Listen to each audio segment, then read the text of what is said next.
Kalau ustaz asas dia nak jadi selebriti bukan kerana Allah, bukan kerana dakwah, jawapannya kita mengundang padah. Tuan-tuan dan puan-puan, muslimin dan muslimat yang dirahmati Allah, pujian manusia dengan pujian Allah berbeza. Pujian manusia sementara, pujian Allah syurga tempatnya. Jom.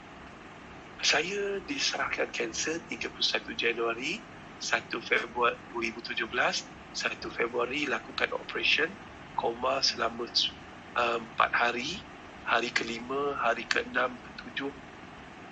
Yang saya agak sedih sikit, saya nak tandas. Sebelum tu isteri saya dan nurse yang uruskan, berak atas katil, makan, kencing apa semua atas katil. Saya tak pernah minta tolong orang untuk buat benda-benda yang macam tu. Tapi Allah aibkan saya. Mungkin isteri saya terpaksa basuh najis saya, bersihkan semua.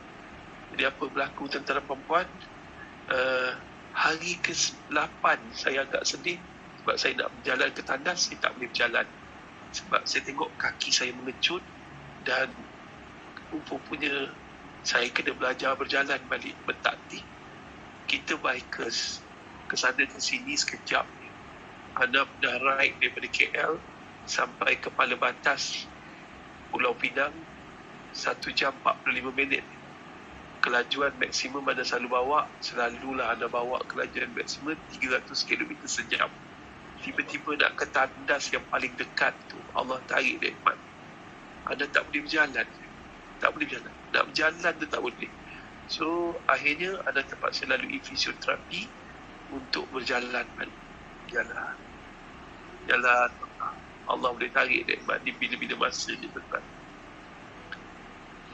So apa berlaku, sedaya upaya dalam hidup kita ni, cubalah kita ni sentiasa merendah diri. Tidak rugi jadi orang yang merendah diri kepada Allah.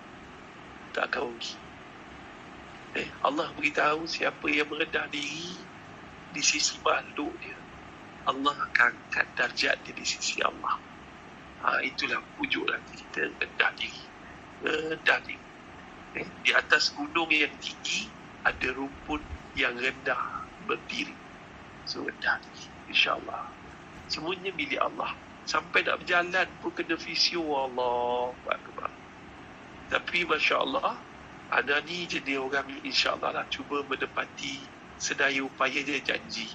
Contohnya, hari ke-10 anda boleh keluar. Hari ke-11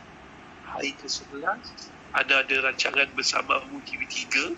Kita nak hantar jemaah umrah bersamamu, nak hantar 40 orang jemaah umrah bersamamu.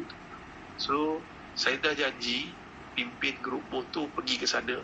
So saya balik rumah tu, saya start motor dia. Saya takut motor saya, rindu kat motor saya, takut motor saya habis bateri.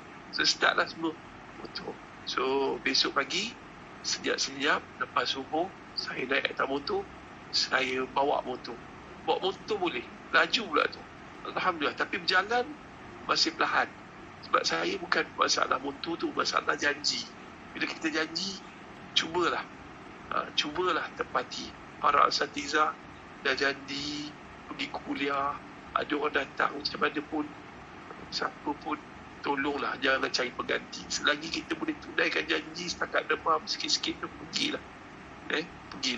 Ramai ustaz-ustaz yang mengeluh kat saya, start PKP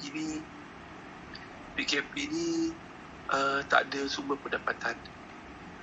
Saya kata dulu masa ada sumber pendapatan, kita banyak kali ponteng, kuliah mingguan, kuliah bulanan. Ini antara balasannya. Balasan kita. Banyak yang kita buat. Dapat offer yang lebih besar, kita kejar offer besar. Offer yang kecil tu kita tinggalkan, bagi orang lain ambil lah. Ataupun kita diam, dia tak beritahu apa-apa. Ini antara balasan yang kita dapat lah. Mudah-mudahan timbul kesedaran dan keinsafan, Allah terima taubat kita. Dah selesai. Dan apa yang berlaku masa bertarung kanser selama 4 tahun ni, tuan-tuan, Allah, nak cerita bab kemoterapi. Anda ambil masa lama sikit untuk buat keputusan untuk kemoterapi. Sebab anda baca banyak buku, anda jumpa pesakit-pesakit yang lalui kemoterapi, dia pun semua. Sekali tanyalah sahabat ni doktor dan dia juga biker juga. Dia kata mengikut ramalan dia, based in the experience dia ada, kajian dia, ilmu perubatan moden, dia kata saya hanya mampu boleh bertahan 11 hingga 12 bulan. Dia beritahu saya mungkin boleh bertahan sampai 20 hari bulan 1 2018 sahaja kalau saya tak lalui kemoterapi. So saya kena ambil kemoterapi. Dia mendesak saya ambil. Sedangkan ramai kawan-kawan saya kata tak bagi ambil kemoterapi. Lepas tu saya tanya geng-geng doktor lain. Doktor lain kata ambil lah kemoterapi. Apa side effect berlaku lepas tu ataupun mati kau puas hati. Saya pun fikir-fikir, pergilah. Pergi, masa nak tu tanya kos dekat Damansara Specialist, dia minta 1 million. Saya kata mana saya ada duit 1 million. Dia kata, waktu cari, kalau tidak pergi hospital IKN. Pergi IKN kata kami tarikh penuh. Kita boleh pergi ke tempat lain. Dan last sekali, dia recommend Hospital Ampang. Hospital Ampang saya pergi bulan 8. Saya buat operation bulan 1, saya boleh pergi kemo tu bulan 8. Sebab ada masalah teknikal ke apa, tak macam tu saya tak nak tahu. Dan saya doa dengan Allah. Ya Allah, aku dah usaha, kau suruh doa, tolong tunjuk. Dan sekali kawan saya telefon besok pagi lepas doa tu, buat dekat Ampang Puteri. Ampang Puteri tak, doktor tu bagus, dia boleh negotiate pasal payment. Dan Alhamdulillah, insurans ada, saya ada insurans. Tapi insurans cover 100,000 saja. Dan masa sekali tu, ya Allah, saya diam je lah, saya kawan saya motor, saya ni kurang, kalau saya tertekan, saya diam.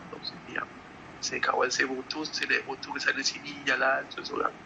Dan sekali, tiba-tiba benda ni pecah. Sebab ejen insurans saya pecahkan rahsia ni sampai dihidu oleh Harian Metro. Dan Harian Metro pula pergi cerita dan letak nombor akaun saya. Jarang seorang gambar letak nombor akaun.